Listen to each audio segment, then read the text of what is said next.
இப்போ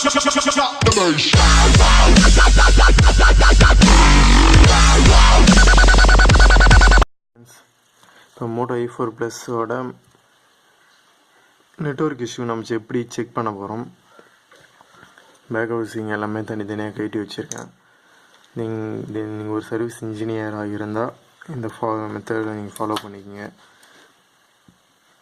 ஜஸ்ட்டு ஒரு safety pin எடுத்துக்கங்க, பேக் டோரை ரிமூவ் பண்ணிவிடுங்க, கேஸையும் ரிமூவ் பண்ணிவிடுங்க.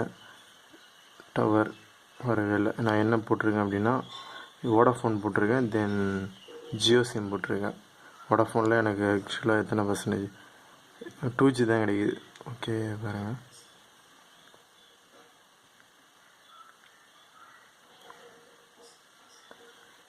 நான் 2G தான் செலக்ட் பண்ணுறேன். 2Gலே பார்த்தீங்கன்னா எனக்கு இந்த ஏரியாவில் பார்த்தீங்கன்னா ஃபுல்லாக எனக்கு கிடைக்கணும்.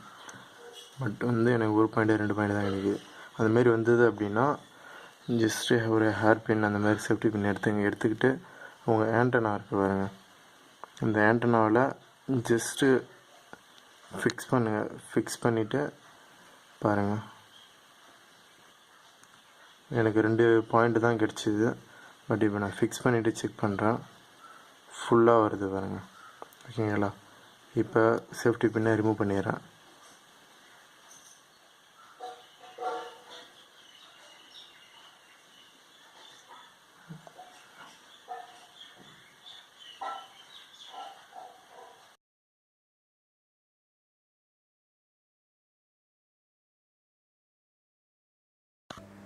இந்த வீடியோ பிடிச்சிருந்தா சப்ஸ்கிரைப் பண்ணுங்கள், பிடிக்கலனா கமெண்ட் பண்ணுங்கள், ஏன்னா ஹெல்ப்னா ஷேர் பண்ணுங்கள்.